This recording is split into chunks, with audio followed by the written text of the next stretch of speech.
أعوذ بالله من الشيطان الرجيم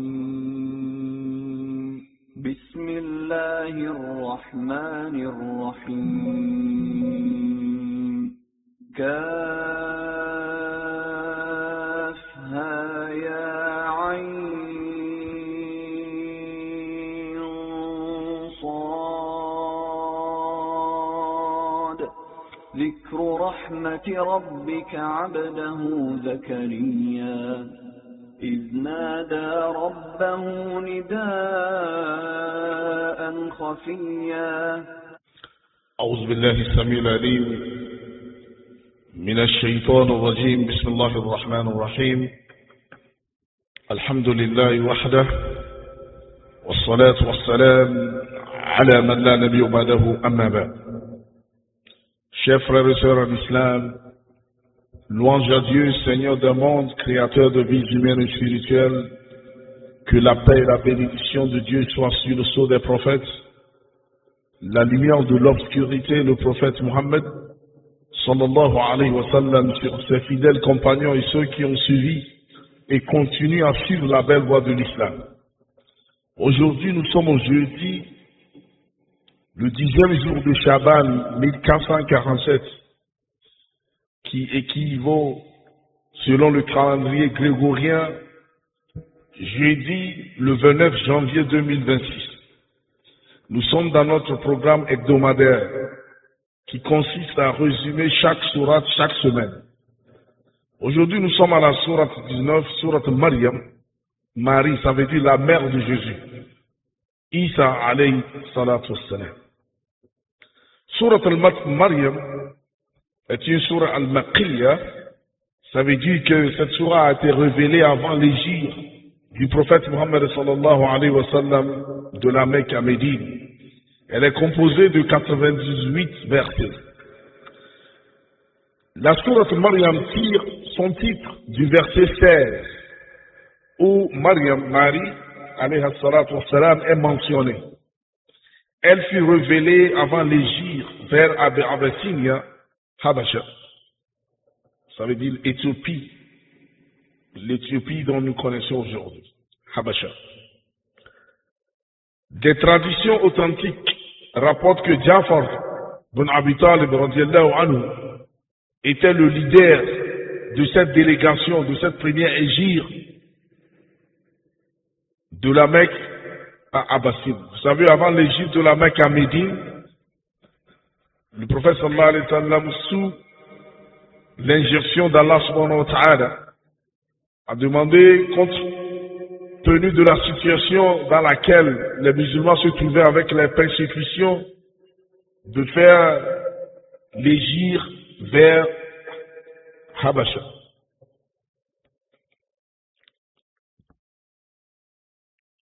Allah subhanahu wa ta'ala a révélé cette sourate Maryam, parce que le roi, le king, le roi de Habasha, qu'on appelle Najash, c'est un chrétien. Donc cette sourate est devenue comme une preuve pour montrer que ce que le prophète Mohammed sallallahu alayhi wa sallam a apporté après Jésus, Isa alayhi salatu wa salam, c'est la vérité. Ja'far ibn Abi Talib radiyallahu anhu a récité les versets 1 jusqu'au verset 41. Parce que quand les gens de la Mecque ont compris que les compagnons du prophète sallallahu alayhi wa sallam étaient en Éthiopie, eux aussi ils ont envoyé leur délégation pour leur dire que nous devons les rapatrier chez nous. Et vous connaissez ce qui s'est passé, et en ce moment, quand ils ont dit que eux ils sont venus parce que le prophète sallallahu alayhi wa sallam leur a dit de venir parce qu'il est un roi juste, et c'est en ce moment qu'il a dit que votre homme, celui-là qui vous a envoyé, qu'est-ce qui vous apprend? Allah lui a révélé le Coran, et c'est en ce moment qu'il a commencé à lire les 40 versets de cette sourate.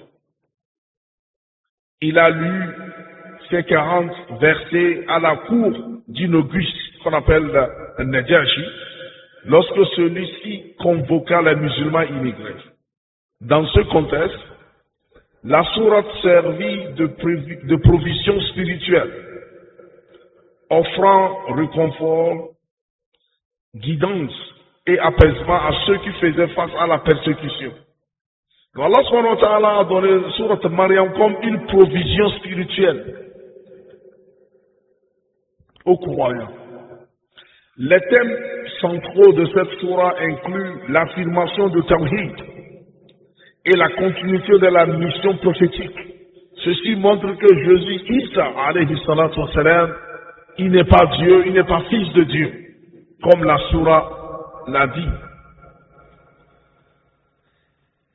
Les récits des prophètes comme leçon de persévérance, de confiance en Allah et d'intégrité morale. L'assurance et la conclusion offertes aux croyants, en particulier les immigrants confrontés aux épreuves. Vous voyez, les immigrants partout dans le monde entier aujourd'hui doivent s'inspirer de la sourate Maryam.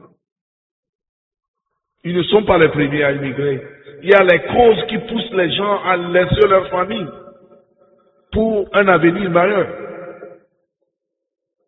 Les avertissements adressés aux mécroyants au sujet du rejet, de la vérité et de la persistance dans l'injustice.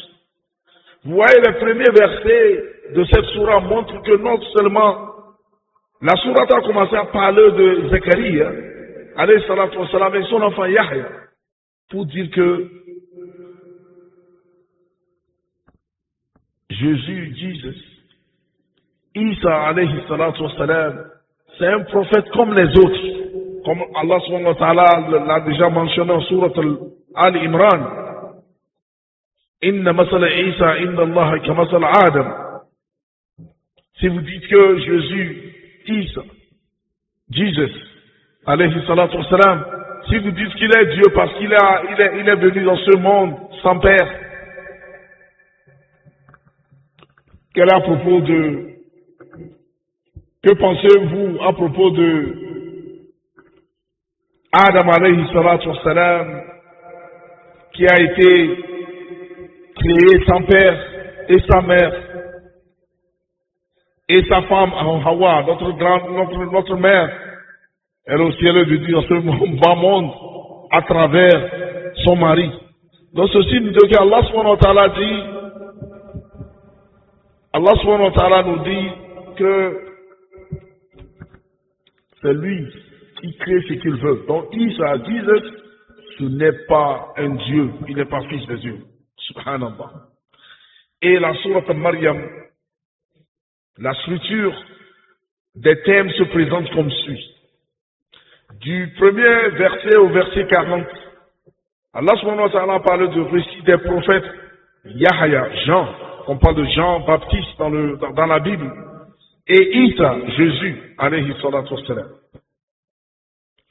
Ceci souligne le soutien divin, la prophétie et la constante morale. Ce récit sert à inspirer et à réconforter les immigrants en montrant que la persévérance dans l'épreuve est récompensée. Quand vous, sous certaines conditions qui vous obligent à laisser votre famille, votre patrie, votre pays pour un avenir meilleur, il vous faut la patience. C'est ce que dit la sourate Maryam. Du verset 41 au verset 50, Allah parle du récit du prophète Ibrahim alayhi salatu wassalam. Lui aussi, comment il est obligé de quitter aussi ses parents, mais sur autre condition. Ibrahim alayhi salatu wassalam fut contraint de quitter sa patrie en raison de la persécution, parallèle à l'expérience des immigrés. Allah parle de la consolation pour les croyants. Ils suivent les pas d'Abraham et peuvent espérer la récompense divine. Dieu dit aux compagnons du prophète sallallahu alayhi wa sallam, vous n'êtes pas les premiers à quitter vos familles. Regardez votre père Ibrahim alayhi salatu wassalam. Vous êtes en train de suivre ses pas, comme même Dieu l'a dit.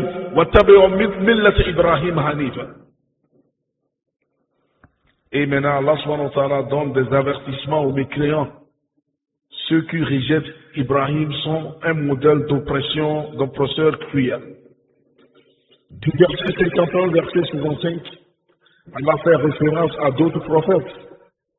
Souligne que le prophète Muhammad sallallahu alayhi wa sallam transmet la même guidance divine que les prophètes précédents. Et aussi, dans cette section, Allah subhanahu wa ta'ala met en lumière la déviation des générations passées qui s'étaient égarées dans la corruption, en contraste avec l'appel de l'islam à la droiture. Du verset 66 au verset 98, qui est la fin de la sourate, Allah nous parle de l'avertissement, des avertissements finaux et des bonnes nouvelles. Allah donne des avertissements aux mécréants et Allah donne des bonnes nouvelles aux croyants. Allah met les critiques sur les voies mauvaises et la corruption morale des mécréants. Allah rassure les croyants quant à leur succès ultime, à la récompense divine et à l'honneur réservé à ceux qui demeurent fermes dans leur foi. La sourate Al-Maryam a des vertus, parmi elles Allah réconfort. Nous avons un réconfort spirituel. Allah apporte du réconfort aux immigrants lors de la migration vers l'Abyssinie. Ce n'est pas seulement cela. Tout celui qui se trouve dans une situation migratoire, il y a des problèmes, il doit s'inspirer de la sourate Maryam et savoir que tout ce qu'il est en train de faire du moment où il est croyant, quel que soit le résultat de sa situation migratoire, Allah subhanahu wa ta'ala est au contrôle de tout. Allah subhanahu wa ta'ala nous parle de l'affirmation de la prophétie du prophète Muhammad sallallahu alayhi wa sallam et la guidance morale et éthique encourage la patience, la patience, la patience, mon frère. Nous n'aurons pas tout ce que nous voulons dans ce bas monde. Parce que ce bas monde c'est un lieu de travail. Nous n'aurons pas tout ce que nous voulons. Même les prophètes, alayhi salatu wa sallam, ils n'ont pas eu tout ce qu'ils veulent. Même le prophète Mohammed, sallallahu alayhi wa sallam, il n'a pas eu tout ce qu'il veut dans ce bas monde. Est-ce que vous pensez qu'il veut voir son oncle, le père de Ali ibn Abu Talib, mourir comme un mécréant? Alors on lui dit, Innaka la tahdi man habbabta, walakin Allah yahdi man yasha. Pensez-vous que le prophète sallallahu alayhi wa sallam veut voir même une seule personne de sa nation dans l'enfer? Non, parce que lui, son objectif c'est Ummati, Ummati, Ummati. Pensez-vous que le prophète sallallahu alayhi wa sallam veut voir ses compagnons s'entretuer entre eux? Non. Ça veut dire que nous n'aurons pas tout ce que nous voulons. Que Allah nous donne tout ce dont nous avons besoin. Mais pas tout ce que nous voulons, tout ce qui vient. Le jour où tu auras tout ce que tu veux et même ce que tu n'en penses pas, c'est dans le paradis. Que Allah subhanahu wa ta'ala nous donne le paradis. Chers frères et sœurs en islam, en conclusion, la sourate Maryam est une source d'inspiration, illustrant la miséricorde divine, la persévérance morale et le triomphe de la vérité sur l'injustice. Et aussi, à travers l'histoire de Zacharia alayhi salatu wa salam et son fils Yahya, c'est une preuve aux frères et sœurs en islam qui sont mariés et qui cherchent la progéniture. Ils sont mariés 5 ans, 10 ans, sans enfants. Ils pensent que Allah ne les aime pas du tout. C'est Allah subhanahu wa ta'ala. Qu'est-ce que Zacharia a fait alayhi salatu wa salam? Il a commencé à faire les doigts. Rabbi la tazarni fardan wa anta khayrul warithin. C'est le doigt. Que Allah subhanahu wa ta'ala nous guide. Et avant de conclure, chers frères et sœurs en islam, comme vous le saviez, nous sommes au mois de Shaban. Le mois de Shaban, ça veut dire que dans quelques jours, nous serons en Ramadan. Dans 20 jours, nous voulons conclure aujourd'hui notre rappel en donnant certains vertus de ce mois béni de Shaban. Les ulémas nous ont dit que le mois de Rajab, c'est le mois où, s'il faut prendre la similitude entre nos œuvres et l'agriculture. Le mois de Rajab, c'est le mois de la plantation. C'est en ce moment que vous allez pour semer, le mois de la semence. Le mois de Shaban, c'est le mois de l'irrigation. C'est en ce moment que ce que vous avez planté en Rajab, maintenant en Shaban, il faut maintenant mettre l'irrigation. Il faut prendre ce que vous avez, il faut enlever les brousses ici, là, pour que votre arbre mûrisse. Et le mois de Ramadan, c'est le mois de c'est la récolte, ce que vous avez semé en Rajab. En Shaban, vous avez entretenu ce que vous avez semé.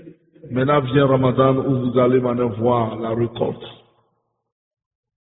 Et aussi, c'est un mois, c'est le mois où Allah subhanahu wa ta'ala demande aux anges de faire monter tout ce qu'ils ont écrit sur le livre des croyants depuis le Ramadan passé.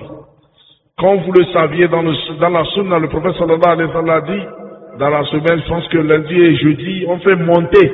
Et jeudi, on fait monter les œuvres.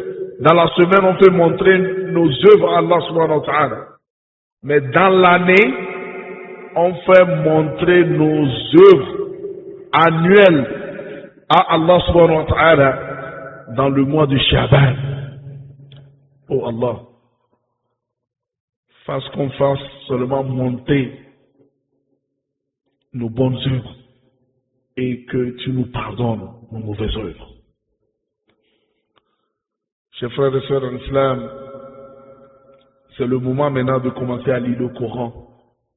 C'est le moment de commencer à faire l'entraînement de Tarawih, de Tahajjud. C'est le moment de commencer à faire l'aumône pour que, arrivé Ramadan, nous aurons une bonne récolte. Que Allah subhanahu wa ta'ala nous donne cette bonne récolte. أقول قولي هذا أستغفر الله لي ولكم السلام عليكم ورحمة الله وبركاته. قال رب إني وهن العظم مني واشتعل الرأس شيبا ولم أكن بدعائك رب شقيا.